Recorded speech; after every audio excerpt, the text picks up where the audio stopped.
So Lori, tell me a little bit about yourself and like what's led you up to this point.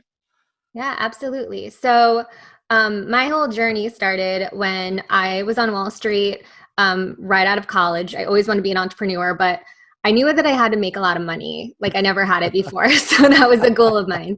I was covering Canadian banks, Mexican banks, Brazilian banks.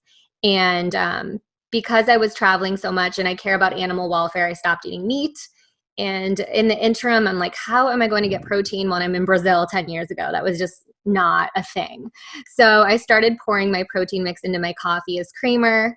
And that actually led into a company, a CPG company I started with my sister called Unicreamer, which is a plant-based coffee creamer.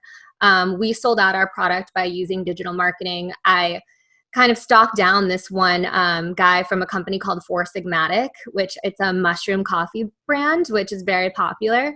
And he taught me digital marketing. And from there, we just would sell out quicker than we could get inventory in, which was a great problem. And then from there, I started an accidental agency, marketing agency. And I also started working with a podcast network called ASA, which connects brands and podcasts for podcast advertising. So that's like a little summary. No, that podcasting's hot right now, right? It's, Like everybody's like looking for new advertising channels. And I can't see any other medium that's better because it's on demand. You can take it with you, and to integrate into those podcasts, even on like micro targeted um, audiences, like totally. podcasting's where it's at, right? It is. And the cool thing about podcast advertising or podcasting in general, let's say you have a brand, it serves three amazing distinct purposes. Like number one, you can repurpose the content into 50 to 60 pieces of content as well on other social networks. So you can take one podcast, do two blog articles, break that into three LinkedIn posts, break that into two Instagram posts, two videos. It's incredible the amount of information you can get from one. And then you can also tie it into your sales team. So depending on what the topic is, your guests can actually be your potential clients. And it just gives you an excuse to like speak to them, which is really cool. And then three, it can also serve as PR, because if you're talking about a subject or a topic that's super hot right now and you are the expert and you have a PR team, you can always go back to that PR person and be like, what are reporters wanting to know right now? Like, let's throw that into this guest so we can get that information first. Oh, So that's it's just cool how it ties into everything. yeah. You could leverage Haro in that aspect. So, okay, let me break down one of the things that you said. Let's go a little bit deeper on kind of like an expert level. So, you talked about how you could take a podcast, break it into multiple pieces of content, and then get it syndicated or distributed out, right? So you can repurpose all these pieces. So, give me an example of, okay, we produce this podcast.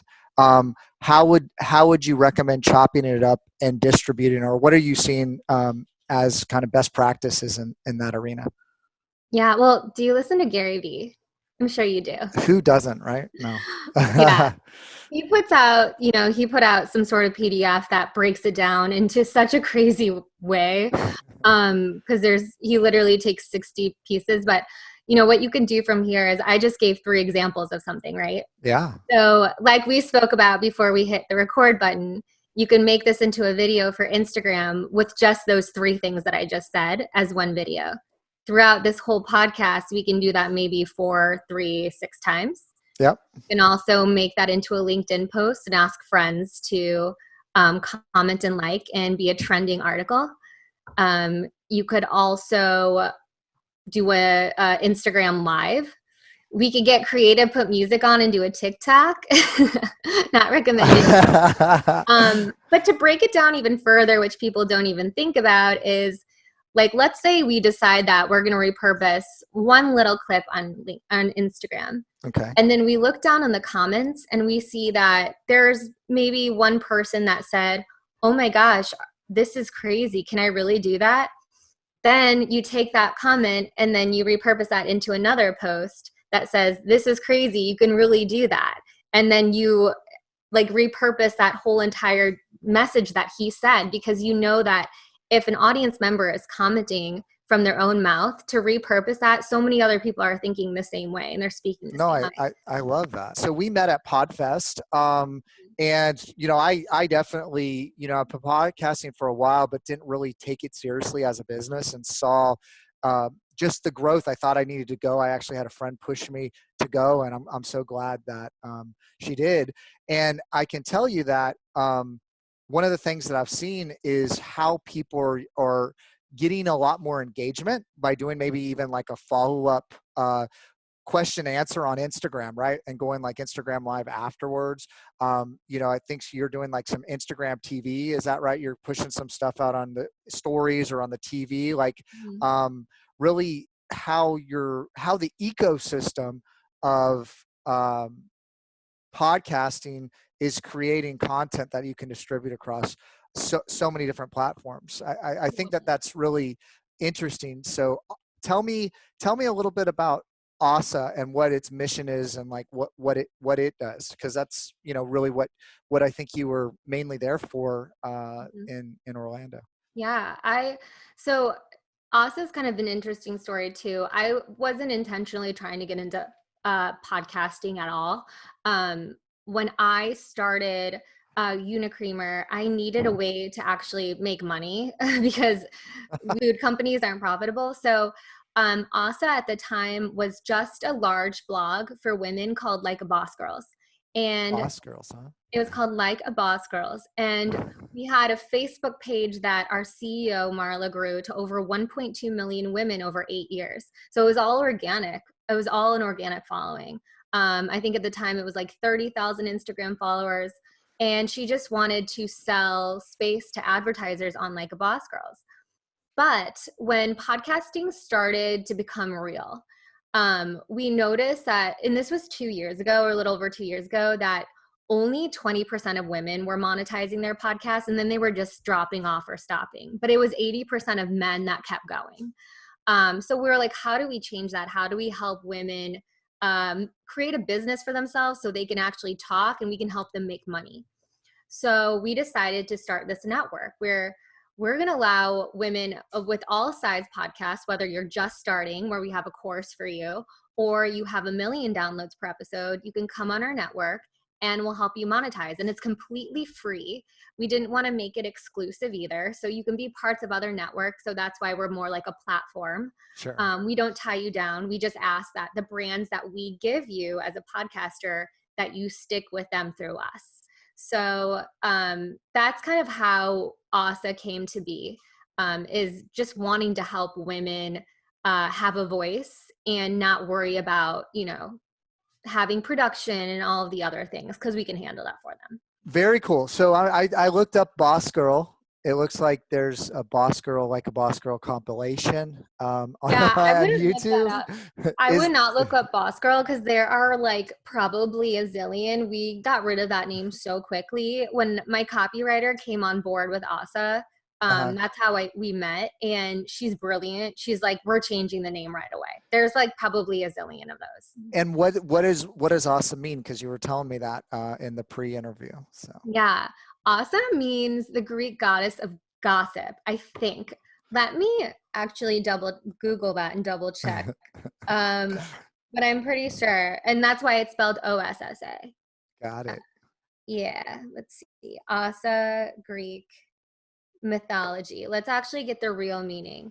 All right, cool. Let's do it. I love like looking stuff up on Google and then like that's the answer, right? Like a lot of people like say stuff, like even like people will like text me stuff sometimes and I don't know what the shorthand means. Then Yeah. I just have to like type it in Google and then I like know the answer. It's pretty amazing. I mean, like I lived before like low dial up, right? Like, so Yeah. like the world has completely shifted and there's a whole generation that can't imagine the world without internet. And Can you name what people used to use to look up facts? What's the name of the book?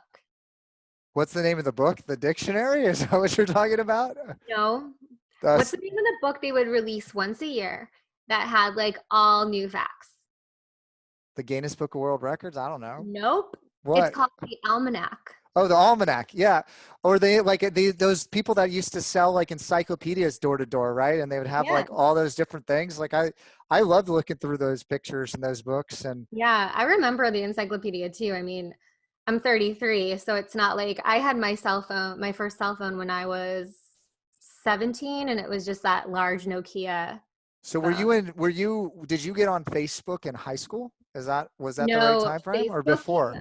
Facebook came out the year that I was a college freshman, just for freshmen for 12 schools. So I thought it was just for Yeah, like college, us. right? It was an EDU login, right? Like I remember Yeah, that. Yeah. exactly. And so I thought it was just for like our school when I first got on there because Facebook was new. And I remember like, I don't know how I don't even know how like Facebook came to be, but I just remember seeing all these girls pop up on Facebook that I would maybe be friends with when I was like about to go to college. I'm like, this is so cool. I remember this one girl in a cowboy hat who was friending everyone. And she was so cute. She was like this little cute redhead. And she actually became my best friend. And she was the one who was like friending everyone. And we met because I was in the dorm and I saw her riding the elevator up and down with a blanket one night after a night out. And I was like, what are you doing?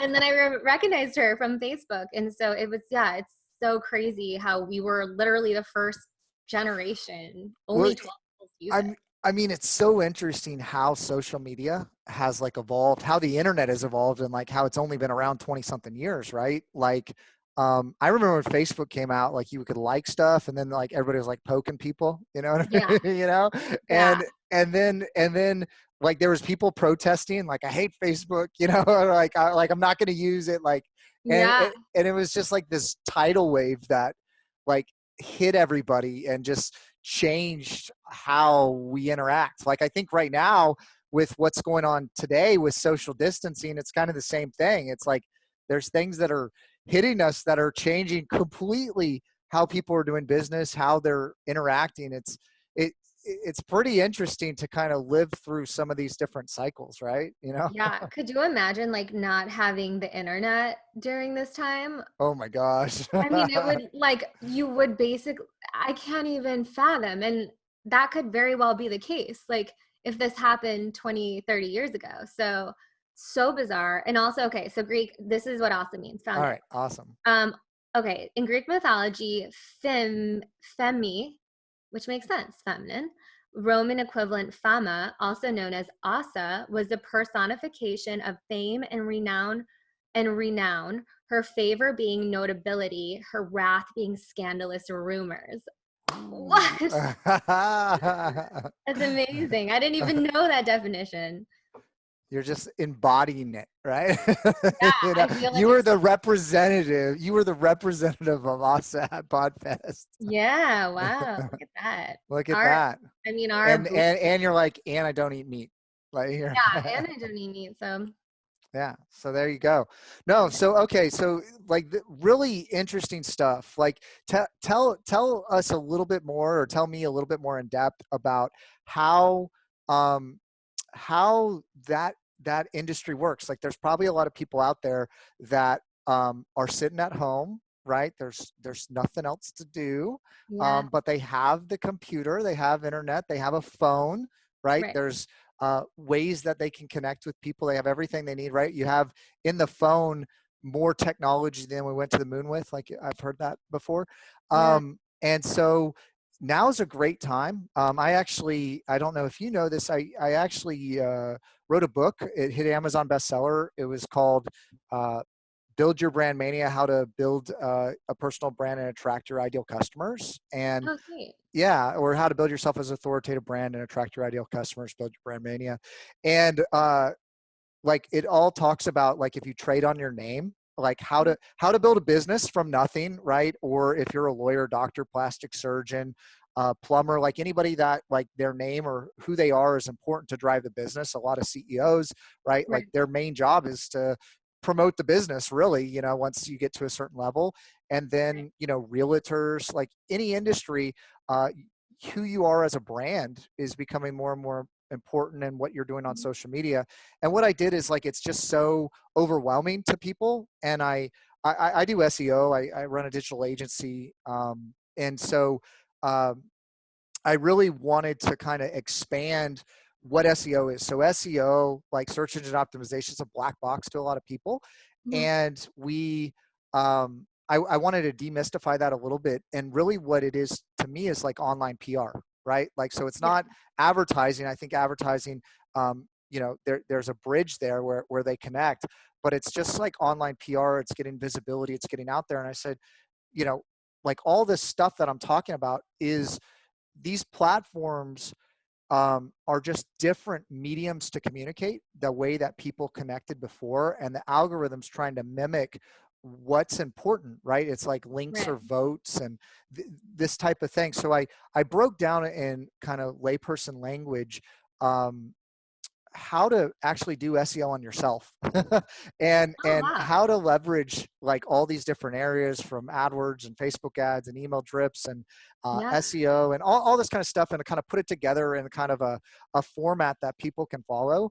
And people really liked it. And I read a lot of books, so I was able to include a lot of the best gems that I read. So I tried to create a lot of value in what I was doing.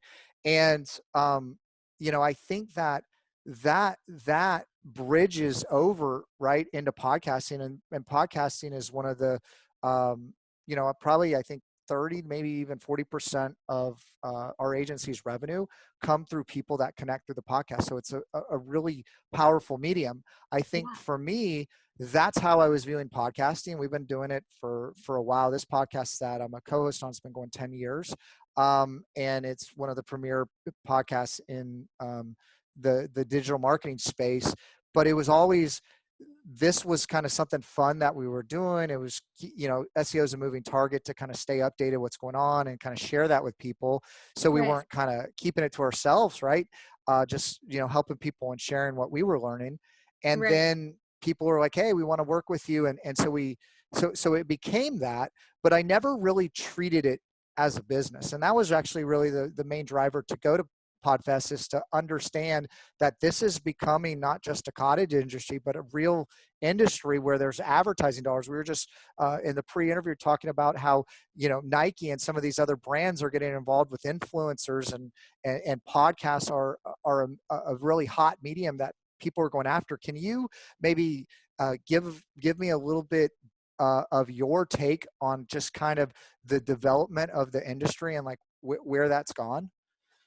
Yeah. I'll kind of give you like an entertaining story behind this. Yeah. So, like, when was this? So, this is when I was 26, 27, 31. So, 5 years ago, 6 years ago, I started a podcast called Hound Vibes when I left Wall Street because I didn't know what I wanted to do. And I was trying to interview $1 million petpreneurs, people in the pet industry, Very which, cool. by the way, there are $1 million dog walkers in La Jolla, which kind of makes you rethink your life sometimes. Um, but when I started this podcast, it wasn't really a popular outlet.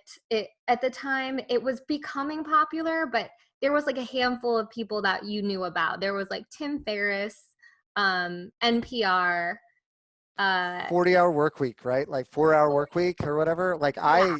I like read that book so long ago, like even before all this. It's interesting, his dynamic, but yeah, I mean, he's been a big name in the space for a long time. So Yeah. And so then fast forward, when I met Marla like 4 years later, when we decided to maybe start this podcast network, we started going to events right when we started the company.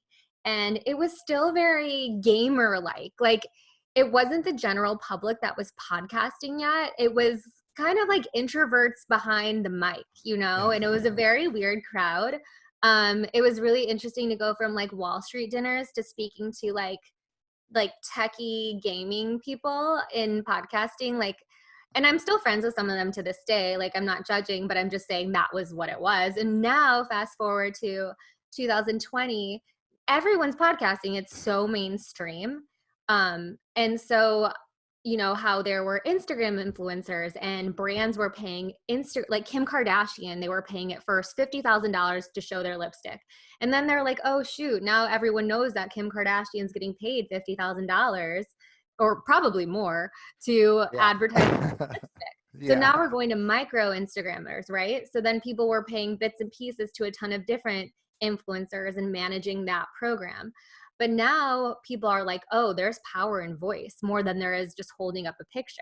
So fashion still does great on Instagram, but everything else does way better on podcast advertising. If I'm a host and I have an Instagram page and I'm talking about, let's say I'm talking about this new CBD gummy, for instance. If I'm going to post that on Instagram of just a picture and writing, most likely people are going to skip over it and not really read the writing. But if I'm on a podcast and I'm like, you guys, I just want to let you know, like, the one thing that's been helping me and my family sleep has been these gummies. I know that, like, a lot of them don't work, but let me tell you a little bit about this company. I'm talking to a friend, like, the amount of trust, and I don't know the statistics, I can give you those after this, but the amount of trust that people have when listening to an ad as opposed to looking at a picture is so much more. Like, the conversion rate is so much higher.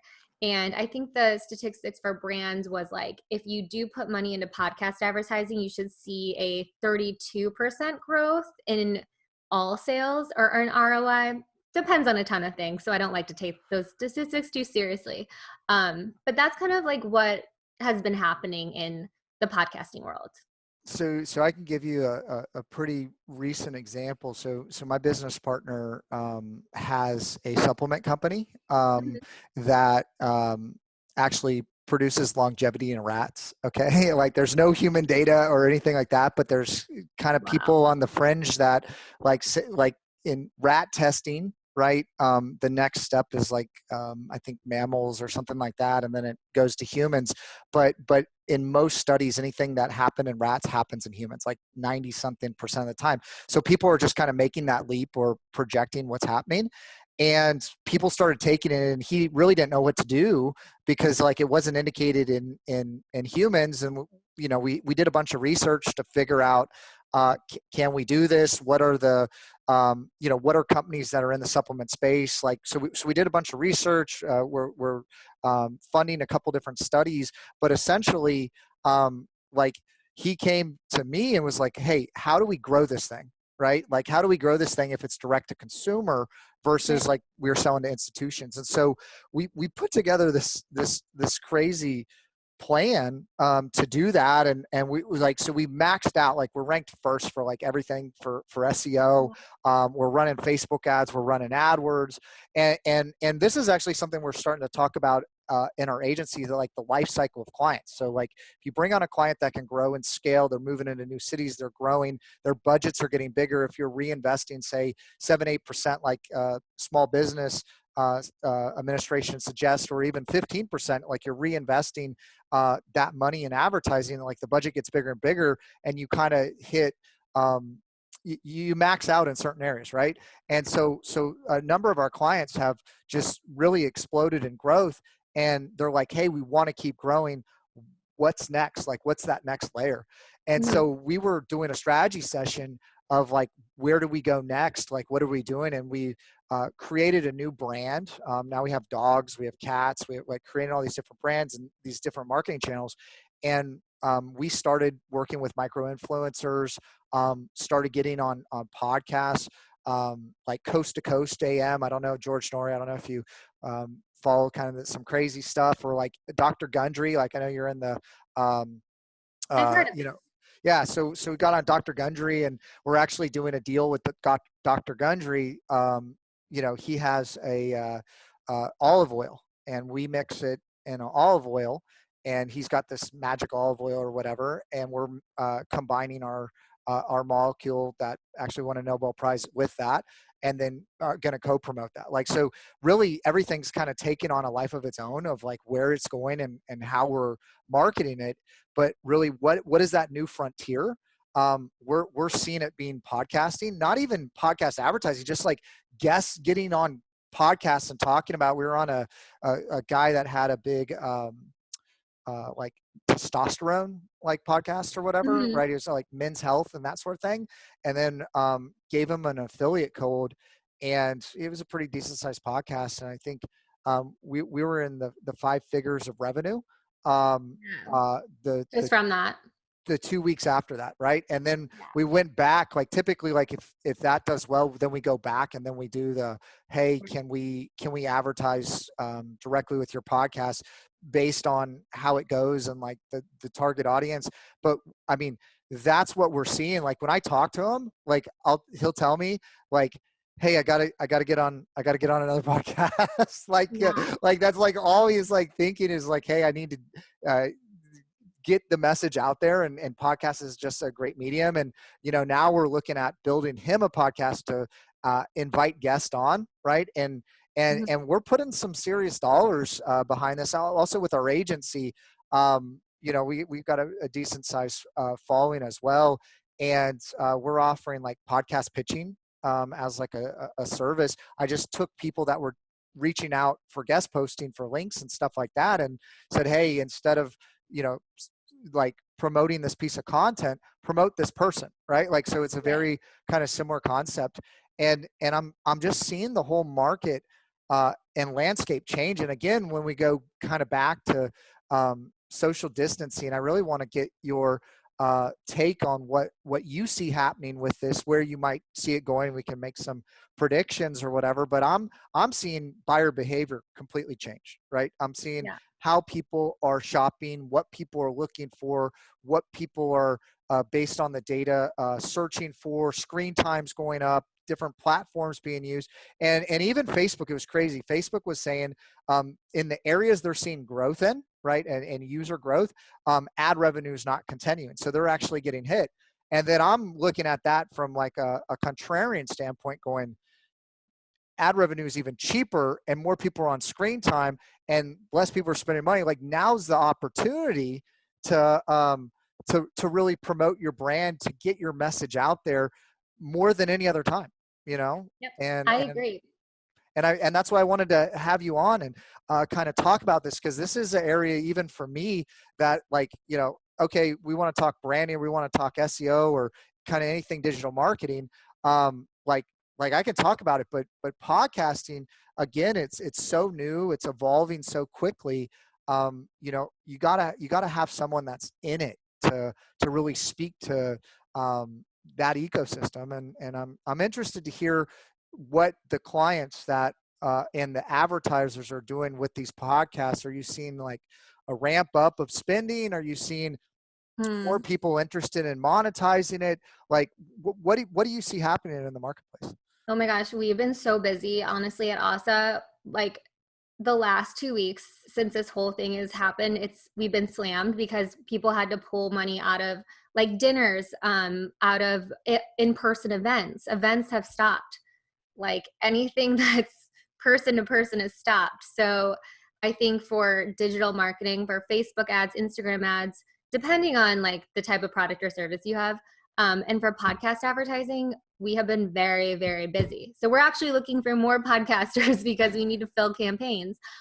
It's been wild. So I think that's where everyone needs to be. And I think to like simplify it in everyone's head about like what podcasting is and how to use it is, and this is how I like to look at it from a very simple standpoint, is that whether you are a coach and you have your own business, or you're talking about your expertise, or you're a brand that wants to start a podcast as part of your marketing efforts.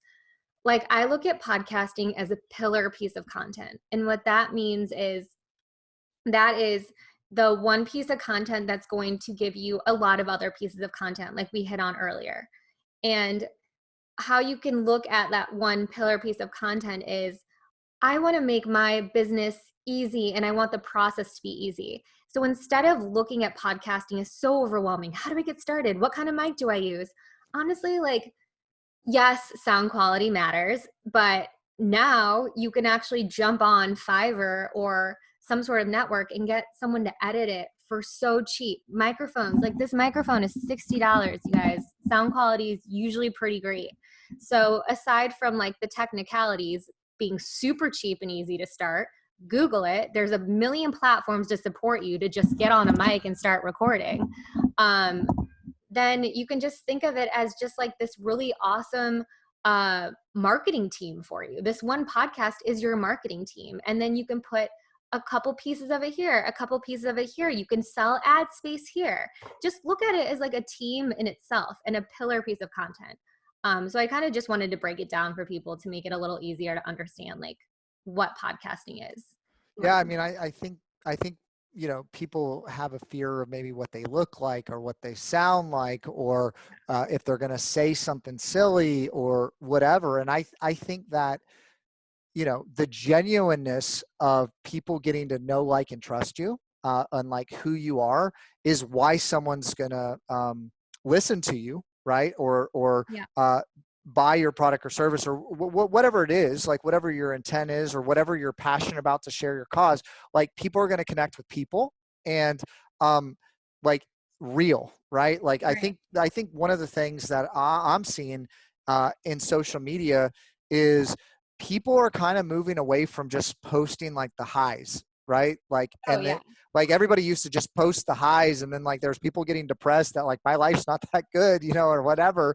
And then people started posting the lows, right? Right. And then people were talking about how, like, but they were like opening up and really connecting, right? And I think Right. now people are just kind of sharing who they are, and the journey that they're on.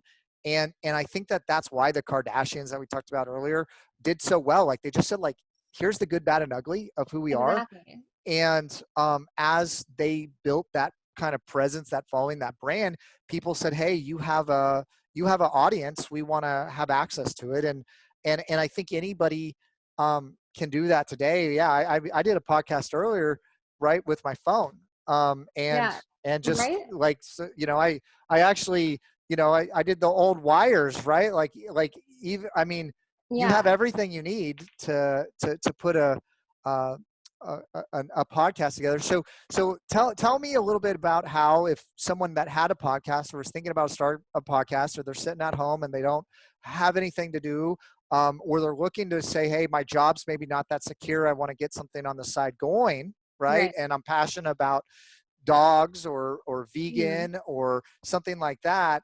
How would they, um, once they get it going, like, what are the things that you're looking for from an advertiser standpoint, if they were looking to potentially monetize it?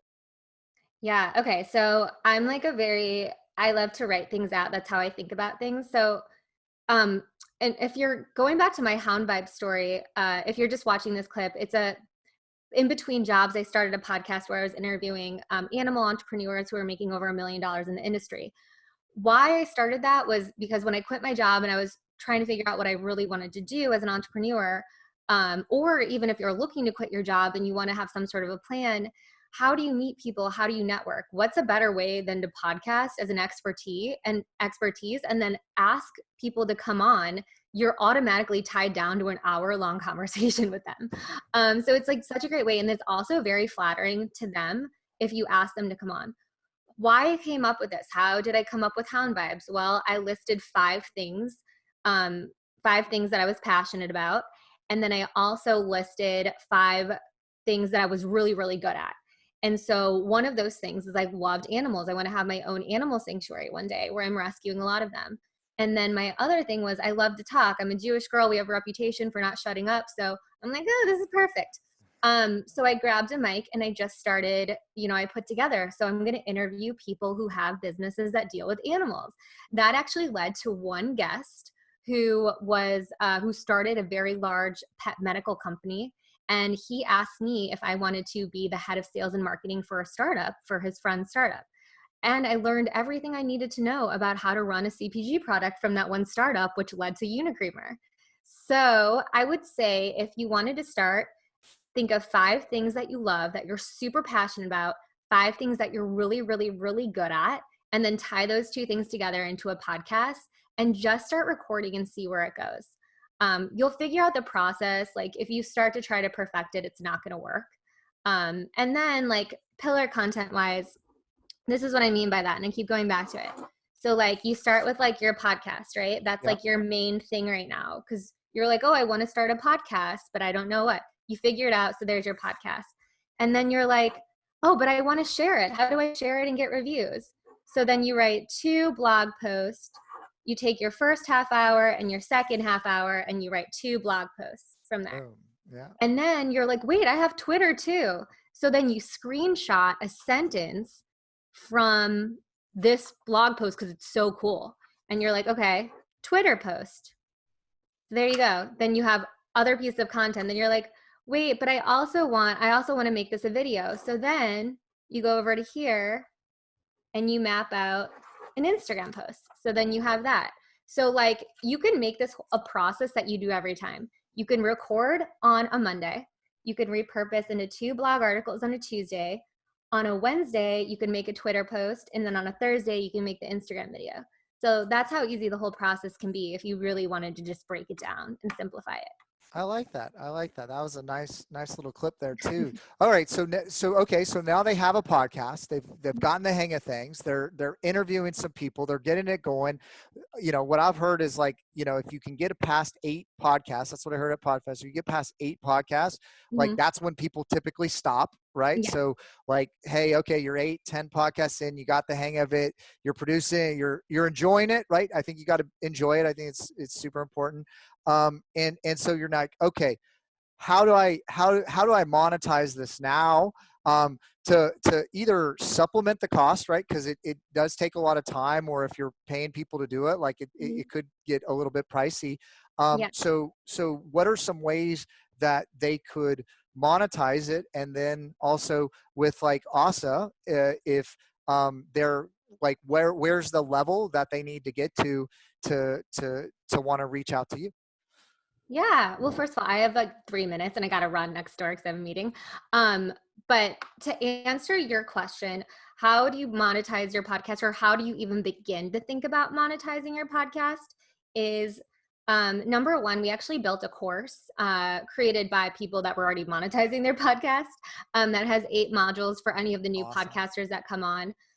Something that you can do if you're really ambitious and you're a good salesperson, and you already have a following, you already have some sort of success, you could pitch your podcast before you even start it, pitch sponsorships.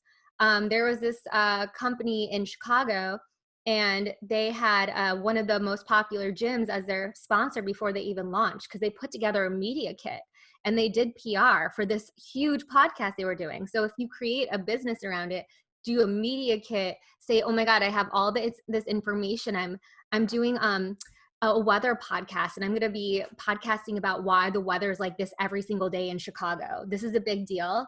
And so get Chicago-based companies to sponsor you early, because you're showing them projections of, I think I'll get 200 people, then 500 people listen to the weather station, so I think this much. They're going to jump on that right away if they see opportunity. There's no real number that you have to hit to start advertising. It's just like how much your audience listens to you and believes what you say. So I would just practice being very authentic, like you were touching on earlier, making sure that like you're not editing out all the bloopers. Like people want to know that you're human, and they just like want knowledge. Like that's why they're listening. They either want entertainment or they want knowledge. That's it. They don't want anything else. And they're not going to believe you if you're a super robotic edited podcast. And that's I completely agree with you. So I feel like I opened up a whole new topic. I'm sorry, right? Like right as we were kind of ending and you have to run. Yeah. We'll have to do this again sometime. If we're all just kind of sitting home, there might be Yes. some time in the calendar at some point in the future.